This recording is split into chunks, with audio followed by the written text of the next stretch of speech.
Olá, estamos iniciando mais uma entrevista no Acontece da ZL, podcast da periferia. Dessa vez nós estamos aqui com o professor Jesus Matias, historiador, o homem que escreveu a história do bairro do Itaim Paulista. Para vocês terem uma ideia, o professor Jesus reside no Itaim Paulista há mais de 70 anos e conhece tudo o que existe de história no nosso bairro do Itaim. Professor Jesus, é um prazer recebê-lo aqui no nosso podcast Acontece na ZL. Você que viu aí a história dos nossos jornais, né, desde o nascedouro, né, praticamente, né, e é muito bom você ser recebido hoje aqui para essa conversa legal aqui sobre a história do Itaim Paulista. Seja muito bem-vindo, Jesus. Pois é, Divaldo, eu agradeço o convite e eu te acompanho desde que você começou, há uns 30 anos atrás, e é uma alegria muito grande estar aqui para falar do bairro onde eu resido há 70 anos e tenho um amor muito grande, tanto que eu escrevi a sua história. É verdade. Antes de passar a bola aqui para o professor Jesus, que é a estrela do dia aqui hoje, eu queria falar para vocês que o Jesus, ele é diretor aposentado de escola pública aqui no Itaim Paulista e já foi inclusive diretor regional de educação do Itaim Paulista, também foi diretor de órgão público aqui em São Miguel Paulista, né? Então uma pessoa com uma conexão muito grande com o nosso bairro. Jesus, eu queria começando esse bate-papo legal, queria que você me lembrasse aí um fato pitoresco da história do Itaim Paulista que você pode revelar aqui para os nossos seguidores aqui do canal Acontece na ZL. Sim, Divaldo, o fato mais pitoresco que aconteceu durante toda a história do bairro foi em 1948, quando a Praça Silva Teles foi vendida pelo seu proprietário, que era o Gofredo Teixeira da Silva Teles. Vendida a praça principal do Itaim? Pois é, vendeu para os comerciantes da região. E aí aconteceu o primeiro movimento social do bairro, reivindicando as suas benfeitorias para o bairro. Os moradores se reuniram, fizeram uma assinatura de mais de 200 pessoas, um baixinado de mais de 200 pessoas, e encaminharam ao então vereador Aurelino de Andrade. Isso foi em que ano mesmo? Em 1948. 48 e o Aurelino já era vereador nessa época. E isso fez com que o antigo proprietário, o doutor Gofredo Teixeira da Silva Teles, voltasse atrás. As pessoas que compraram receberam o dinheiro que deram de entrada e a praça ficou até hoje aí. Depois deram o nome de Praça Silva Teles em homenagem ao próprio pessoa que tinha vendido a praça. Que tinha vendido a praça. Você tem mais alguma lembrança aí interessante dessa época que você possa estar passando aqui para nós, para iniciar esse bate-papo? Não, só para dizer, só para reforçar que esse movimento foi o primeiro movimento social da história do bairro, reivindicando que a praça tornasse pública e continuasse pública. Sim. Outro fato pitoresco aconteceu comigo. Sim. Em 24 de dezembro de 1957, na primeira missa do Galo, aquela missa que é feita de 24 de véspera de Natal, sim, eu estava com 11 anos na paróquia São João Batista e eu estava com sono, deitei embaixo de uma mesa lá em cima do coro e dormi. Quando eu acordei de madrugada, que eu saí, eu vi que estava sozinho, a igreja toda fechada.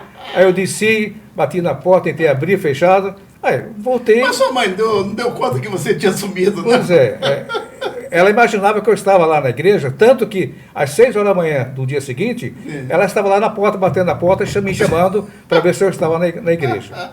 Aí quando eu falei para ela que eu estava lá, ela aguardou até o sacristão, a pessoa que vai abrir a porta, chegar e abrir a porta e eu saí. Sim. E foi um susto para ele quando ele abriu a porta e aquele menino saiu lá dentro da igreja. Muito legal. Ô, Jesus, me fala um pouquinho mais aí do nascimento do bairro do Itaim Paulista. É verdade que era uma grande fazenda e que o Itaim Paulista nasceu ali na fazenda Biacica. Conta um pouco para nós aí dessa história. Divaldo, o Itaim ele tem uma origem muito antiga. Sim. Ele é de 1594, quando Lopo Dias pediu uma sesmaria e recebeu e transformou essa região numa fazenda. Só que ele, em 1609, ele faleceu, sim, mas antes dele falecer, ele passou essa fazenda ainda em vida, para a Ordem dos Carmelitas, e que ficaram com eles até 1912, quando foram abertos os primeiros loteamentos e o Itaim passou da antiga fazenda, para a urbanização através dos lotes das famílias tradicionais de São Paulo. Sim, muito bom. E sobre os limites históricos do bairro do Itaim Paulista, é verdade que o Itaim chegava lá perto de Mogi? Existe fatos e comprovação documental de que isso é fato? Sim, eu tenho até aqui a lei de 18 de março de 1865. Sim. Porque quando foi criada a Fazenda Itaim, quando foi criado Mogi, em 3 de setembro de 1611, a Vila de Santana e Mogi das Cruzes, no documento está escrito assim, que os limites com a Vila de São Paulo era o córrego Imbiacica, onde está a fazenda do Óleo do Carmo. Só que São Paulo nunca concordou com essas divisas. Mas a divisa não era ali no córrego Três Pontes? Não, antes era no Rio Guaió, que hoje faz a divisa com Poá. Então o Itaim estendia até lá embaixo. A fazenda ia até lá. Ah, tá. Só que, como a Ordem do Carmo não tinha como manter tudo isso, e aquele tempo também, aí quem pedia terras, eles davam. Sim. Quem lutasse para manter, ganhava. Quem não, eles iam retalhando e passando para os outros. Sim. Só que, como eu disse, São Paulo nunca concordou com essas divisas, que São Paulo dizia que a divisa entre São Paulo e Mogi era o córrego Ibiacica. E essa briga demorou mais de 200 anos. Sim. Só em 18 de março de 1865, o então conselheiro João Crispiniano editou uma lei oficializando que os limites entre São Paulo e Mogi das Cruzes era o córrego Três Pontes. Porque até 1953, Itaquaquecetuba era distrito de Mogi das Cruzes. Que espetacular. Você sabe que essas informações, vocês que estão nos acompanhando, está aqui nesse livro aqui do Jesus Matias, tá? Então, dá um close aqui, Eduardo, tá? Para vocês verem aqui, esse livro foi criado com o apoio da Secretaria de Cultura da cidade de São Paulo. É uma edição especial, ele não está à venda, porém lá no... Como chama o órgão mesmo, Jesus? Arquivo Histórico Municipal de São Paulo. Arquivo Histórico, né? No Arquivo Histórico da cidade de São Paulo, se procurar, esse livro está à disposição lá. E depois eu vou também deixar na tela o contato do Jesus, porque precisando falar com ele, eventualmente um outro exemplar, talvez ele tenha como disponibilizar para você que está nos acompanhando. Jesus, eu queria avançar um pouquinho. Nós sabemos que o desenvolvimento do Itaim Paulista passou, de certa forma, pela vinda da estação férrea para cá, né? Em que ano que aconteceu a instalação da linha de trem aqui no Itaim Paulista? E me fala um pouquinho também da urbanização do Itaim, né? Quando começaram os loteamentos e a urbanização do bairro do Itaim Paulista. Nivaldo, em 1921, o então presidente Epitácio Pessoa autorizou a abertura da construção do ramal da variante da Central do Brasil. Ela começou que era conhecida como variante leste. Não, variante da Central do Brasil, variante Poá. Ah, tá.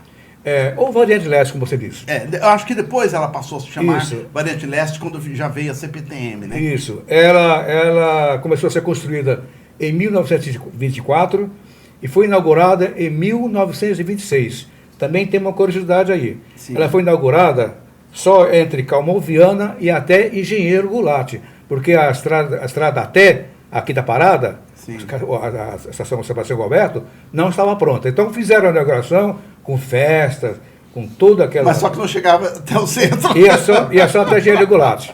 Aí, mas fizeram aquela festa, com discurso e tudo, né? Como é praxe, né?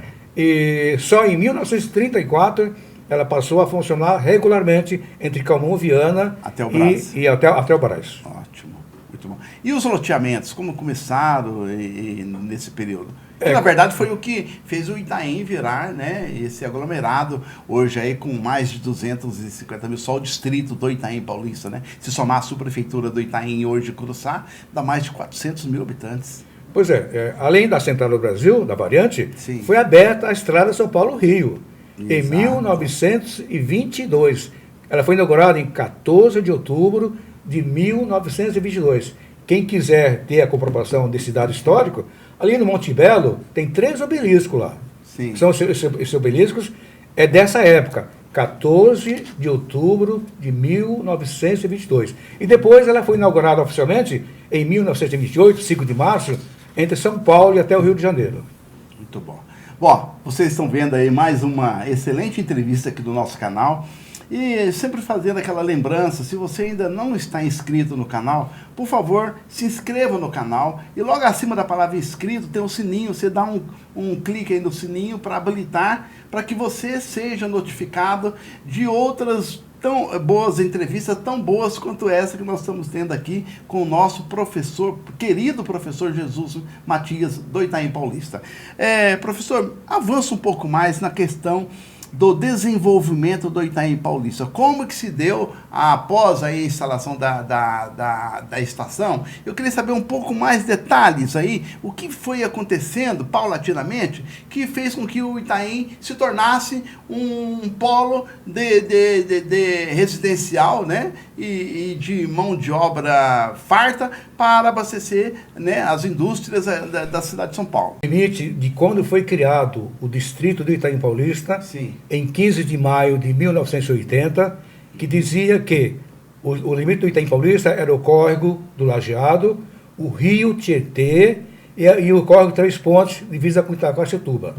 E depois, em 1992, a prefeita, então, Luísa Erundina, criou os distritos, 102 distritos administrativos, no qual criou o do Itaim, que passou a ser o córrego do Lajeado, o leito da Estrada de Ferro Central do Brasil e o córrego Três Pontes. E a parte de baixo foi criado o distrito de Jardim Helena. Sim. E aqui, entre o córrego do Lajeado e até o córrego de Itaquera, criou o distrito do Curuçá. Isso. Mas, historicamente, sim, o Curuçá é São Miguel Paulista. Sim. Sempre foi São Miguel. Sempre foi. Aliás, é uma reclamação até hoje, né? Porque quem mora ainda hoje, quem mora na Vila Curuçá, ainda se sente mais membro, cidadão de São Miguel do que do próprio Itaim Paulista, né? É claro que com o tempo, esses dados vai se apagando com o tempo, né?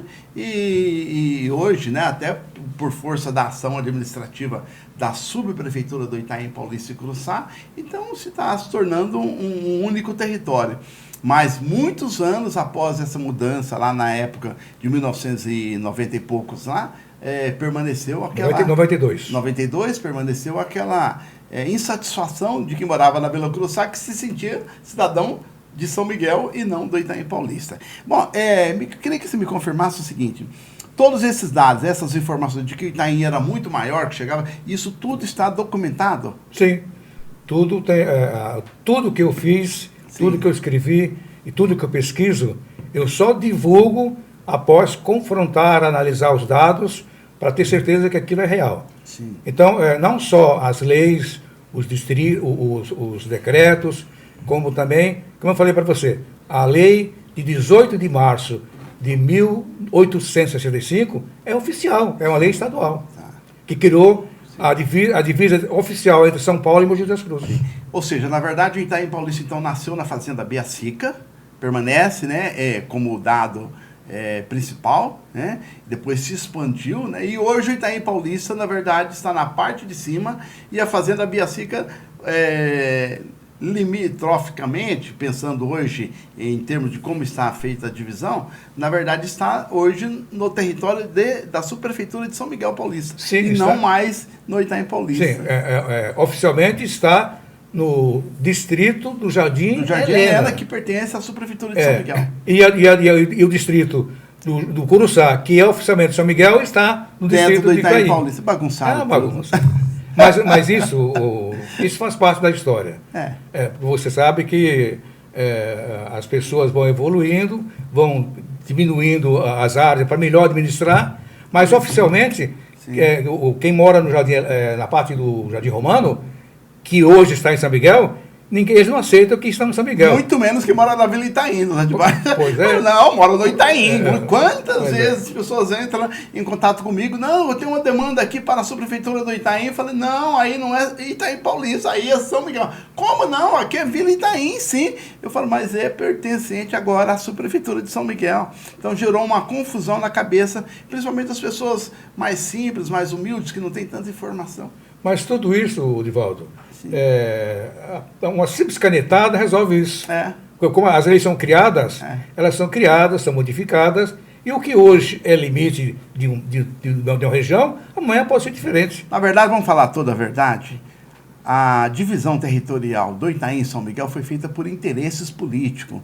Foi feita sentada numa mesa, uma decisão política entre Paulo Teixeira e João Antônio, que hoje não é mais vereador, João Antônio, né, do PT, que hoje é membro do Tribunal de Contas, né, do município, e o Paulo Teixeira. O Paulo Teixeira tinha interesse de ampliar a área de influência dele aqui na parte da Baixada, que ele tinha uma base eleitoral muito grande ali na região do Jardim Helena, e queria ampliar mais ali, Jardim Romano, Vila Itaim, né, até o final. E o João Antônio, por outro lado, queria crescer mais por uma parte aqui que ele também não tinha acesso no Itaim Paulista, que era Vila Curuçá. E a ação da subprefeitura era muito importante para isso.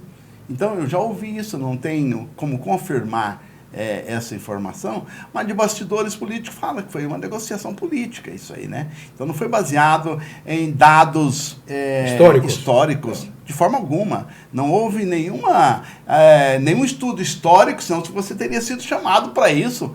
Não, confirma aqui onde os limites históricos do Itaim Paulista. Era isso que deveria prevalecer. E não uma decisão política, uma canetada, como você acabou de falar, né? Mas, enfim, o Brasil é assim mesmo, né, Jesus? Né? Não tem como mudar, infelizmente. Bom, eu queria avançar, queria que você me falasse um pouquinho, Jesus, sobre o parque, aquele parque que tem ali no centro do Itaim, Parque Central, né? Conta um pouquinho sobre a história do Parque Central. Edivaldo, em 1912, quando a antiga fazenda Itaim foi desmembrada em loteamentos, ali chamava-se Núcleo Ceareiro. Era uma área onde foi transformada em chácara, pequena chácara, cerca de 4 a 5 mil metros quadrados. Sim. E dessas chácaras ficou a chamada chácara do Tupã. O Tupã era do industrial que fabricava bombas hidráulicas, chamada Tupã. Naquele tempo, as bombas dos poços eram puxadas, eram bombas rotativas, extraía água dos poços. Sim. E aquela chácara do Tupã, permaneceu. Graças a Deus que ela permaneceu. Porque depois, através dos processos, através do longo processo, ela foi transformada no Parque Central do Itaim Paulista. Depois que faleceu Sim, muito tempo depois. Sim. Então, toda aquela região ali eram chácaras dos dois lados. Tem duas escolas, o Charles de Gaulle e a outra do lado, era tudo chácaras.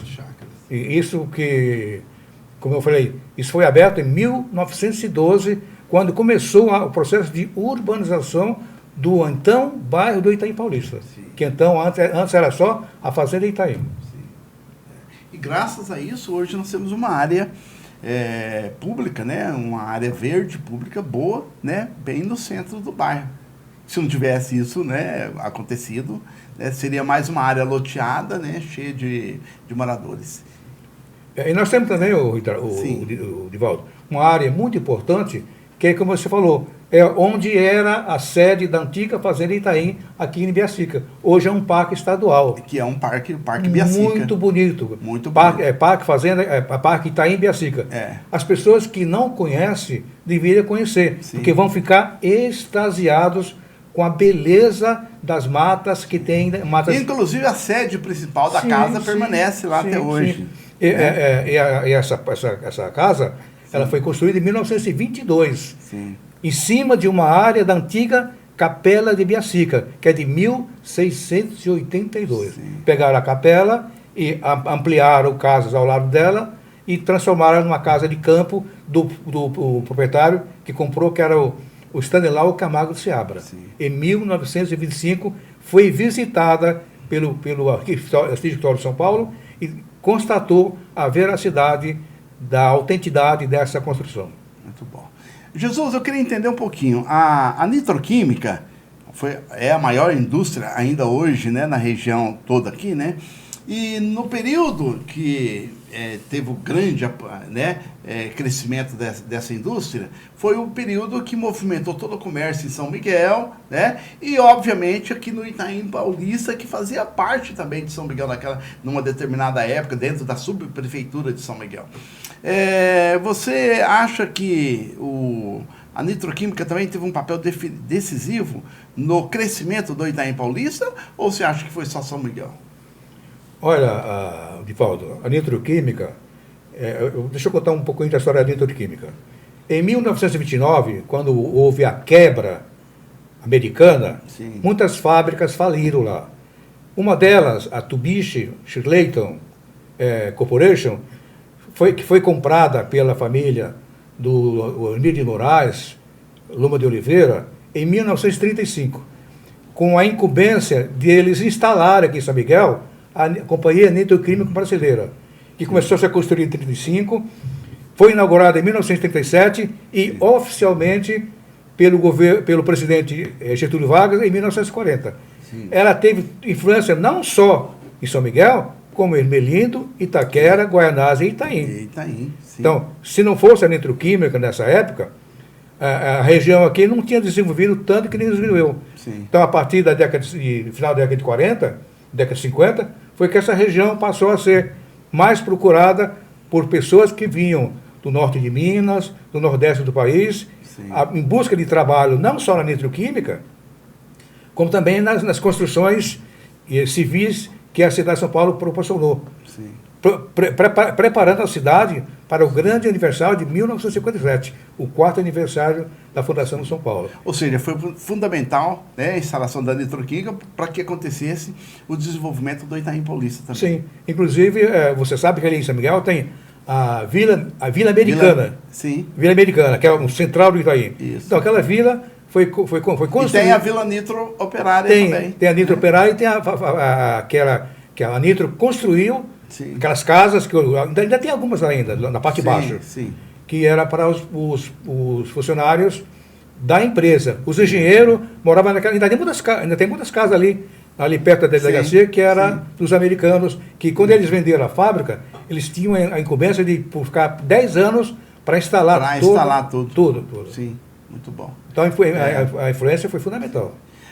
Avançando um pouco, Jesus, a Avenida Marechal Tito, que é o principal, né, a principal ligação aí de São Miguel com Itaim Paulista, ela sempre foi assim ampla desde o começo, ou teve aí uma melhoria com o tempo? Desde o começo já planejaram essa avenida larga e ampla como hoje, né? Assim como se estivesse prevendo o futuro de ser um canal, né, uma via de grande fluxo viário como é hoje. Sim, Divaldo, isso ela foi planejada, ou pelo menos idealizada para ser como ela é hoje, mas ela não era assim. Sim. Ela tinha um leito de cerca de 8 metros de largura, ainda calçada com paralelepípedos. Só a partir do ano 2000 é que o prefeito Reinaldo de Barros, que ampliou a avenida, duplicou, sim, porque tinha as partes já preparadas para isso. Sim. E quando ela foi aberta, já se previa que ela fosse futuramente ampliada, mas só no ano 2000 que ela foi ampliada. Sim. Aí foi o deslanche do bairro, quando o bairro passou a crescer comercialmente. Com pistas duplas, isso, né? Isso. Mas antes não, aquele canteiro central. Isso, não, antes era estreita, tinha 8 metros de largura e era calçada com paralelepípedo. Muito bom. Eu queria que, nós já estamos caminhando para o final da entrevista, queria que você me falasse um pouquinho, Jesus, sobre a luta que levou a criação do Hospital Geral do Itaim Paulista, que hoje é o Hospital Santa Marcelina, né? Mas na verdade é uma luta de toda a comunidade que convenceu o governo do Estado de São Paulo da necessidade de ter um hospital público aqui no Itaim Paulista. Me dá licença de contar só um minutinho. Sim. Sobre a luta anterior, que foi a maior, que fez com que o Itaim desenvolvesse. Sobre o distrito. Foi sobre o distrito. Sim. Sim. Então, eu tive o prazer de participar desse movimento. Sim. Junto com várias pessoas do Itaim, que culminou com 15 de maio de 1980, 15 de maio de 1980, com a criação do distrito do Itaim Paulista. Sim. Só que quando nós fomos ver os limites do bairro, que, como eu falei para você anteriormente, oficialmente era o córrego do Água Vermelha. Aí veio o limite lá no Lajeado. Justamente, primeira metade. Justamente como você falou, por interesse político, não dessas pessoas que você falou, mas anteriormente, do Aurelino Soares de Andrade, que tinha interesse que o São Miguel mantivesse uma área maior. E quase um terço do Itaim ficou. Então, esse limite, como eu falei para você, quando nós vimos que o limite do Itaim, a partir de 1980, a criação do distrito era o Córrego do Lajeado, até o rio Tietê. Sim. E em 92 tiraram também mais aquele pedaço do Rio Tietê. A parte de baixo do Tietê, mas deram também a parte até o córrego aqui Itaquera, que é a parte da Vila Curuçá hoje. Né? Mas isso aí é circunstancial. Hora mais, hora menos, pode mudar. É verdade. E agora, você falou do hospital. Sim. O hospital, como eu disse, aquele tempo, não tinha nada no Itaim Paulista. Então, lutava-se por um hospital geral, onde a população pudesse ser atendida. E a igreja, os movimentos sociais, todo mundo se reuniu, as entidades de classe, as sociedades amigos, e montavam caravanas para ir reivindicar, junto ao governo do Estado, a construção do hospital. Porém, por questões outras, ela ficou parada por mais de 8 anos, onde a população voltou novamente a pleitear, até que ela foi inaugurada, e hoje é um hospital, assim, de porte médio, que atende grande parte da população. Sim. Existe aquele ditado que, assim, ruim com ele, muito pior sem ele, né? Porque hoje ainda tem muitas críticas, né, quanto ao atendimento do Santa Marcelina, mas quem se lembra da época que não tinha esse hospital, misericórdia, né?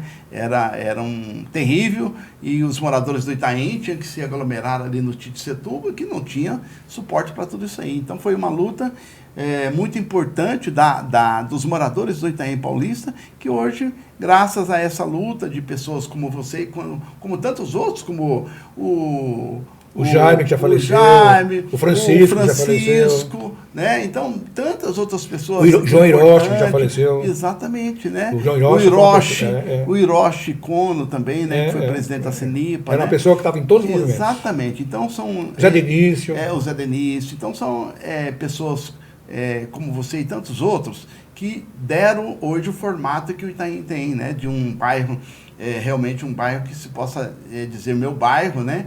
Que eu tenho alegria de morar aqui, independente dos problemas que tem, problemas de insegurança, problemas ainda de melhoria, falta de mais áreas de lazer, né? Que, enfim, apesar de ter aí o prefeito trabalhando para tentar melhorar o bairro, mas não se muda um bairro da noite para o dia ou de uma única gestão, né, Jesus? Mas a verdade é isso, que é o papel de pessoas como vocês que tornaram o Itaim o bairro que é hoje. Próspero, né? E com um futuro de desenvolvimento com certeza certo. Eu queria te dar a oportunidade, antes de encerrar a entrevista, de você dar as suas palavras finais sobre essa história, linda história de criação do bairro do Itaim Paulista, né? E sobre toda a sua vida, né? De mais de 70 anos pisando e maçando barro dentro do Itaim Paulista, seja como professor, como diretor de escola, como coordenador educacional e como historiador principal do bairro do Itaim Paulista. A palavra é toda sua, Jesus. Pois é, Edivaldo. Eu quero agradecer o convite que se fez para eu vir aqui, para falar sobre o bairro, sem querer parafrasear o próprio Cristo, que ele disse, onde 2 ou mais pessoas estiverem reunidas em meu nome, eu estarei presente. Sim. Eu costumo dizer o seguinte, onde 2 ou mais pessoas estiverem reunidas, que quiserem conhecer a história do Itaim Paulista, é só me cuidar que eu vou falar. Então, hoje, como você sabe, hoje, claro que sempre tem problema, porque os problemas sempre existirão, sim, mas os problemas existem para serem resolvidos. Então, hoje o Itaim, pode-se dizer que é uma cidade de médio porte, pela população que ela tenha. Não importa se o limite é aqui, ali ou colar, o importa é o aglomerado de pessoas. Sim, mais de 400 mil habitantes. Pois é. Então, é impossível um local com essa quantidade de pessoas, que não é uma cidade, que não tem uma prefeitura, porque a prefeitura de São Paulo atende 12 milhões de habitantes, sim, não é só 400 mil aqui, sim, são 12 milhões de habitantes, então é impossível atender com uma qualidade boa, uma quantidade tão grande de pessoas. Sim. Mas hoje o Itaim é muito bom viver no Itaim. Eu sou do tempo que aqui não tinha nada, literalmente nada. E a primeira Casa de Cultura foi aberta em 21 de abril de 1985, no mesmo dia que foi aberto o posto de saúde 24 horas atual para Jabelo, lá no Camargo Velho. Sim. Então, até então, só tinha um posto de saúde para atender a população. Aliás, esquecemos de falar da criação da Associação de Moradores do Itaim Paulista, que teve um papel também muito relevante. Existe até hoje lá o prédio, né? Pois é, Edivaldo. Como eu falei anteriormente, o primeiro movimento social do Itaim foi para preservar, para garantir a Praça Silva Teles como praça pública. E foi ali que nasceu a associação. E dali nasceu o grupo de pessoas que criou a associação, a Sociedade Amiga do Itaim, 15 de março de 1952. Muito bom. Quer dizer, são tantos fatos relevantes sobre a história do bairro que eu tinha que chamar aqui essa fera aqui da história regional para registrar aqui para vocês aqui em nosso canal tantas informações importantes, principalmente para você que mora aqui no Itaim Paulista, Vila Curuçá, ou mesmo você que mora aqui no entorno dessa região e conhece o Itaim Paulista como ninguém e sabe que lá atrás tem informações importantes que muitas vezes a gente não tem acesso, né, nos livros de escola, né, Jesus, né? E que, portanto, precisava de trazer aqui uma figura que tem aqui a história viva do bairro para falar com vocês. Jesus, muito obrigado, viu, pela sua presença. Se você quiser dar mais uma palavra final aqui antes do encerramento dessa entrevista, a palavra está franqueada para você. Só para acrescentar, Divaldo, que eram 2 movimentos sociais. Um social, que deu origem à Sociedade Amiga do Itaim, e outro religioso, que deu origem à paróquia São João Batista. Então, eram 2 movimentos sociais. Sim. Um que para criar o espaço religioso e outro espaço social. Espaço social. É isso então, aí. Falar sobre o Itaim, Divaldo, para mim é uma alegria. Como eu falei para você, eu pesquiso a história do Itaim há 31 anos. Sim. Então, e tudo fundamentado em documentos. Ou seja, nada que eu diga ou que eu possa acrescentar não está fundamentado. Está lastreado em documentos. Sim. Antes de finalizar, quero lembrar para vocês que o Jesus hoje é um professor aposentado e, nas horas vagas, ele pinta alguns quadros. Inclusive, tem aqui no estúdio um quadro que foi doado por ele há mais de 10 anos atrás. Então, quando vocês vierem fazer uma visitinha aqui, eu vou mostrar para vocês o quadro pintado aqui pelo meu amigo Jesus Matias. 14 anos. 14 anos. É isso aí, gente. Muito obrigado. Siga nossas próximas entrevistas. Até lá.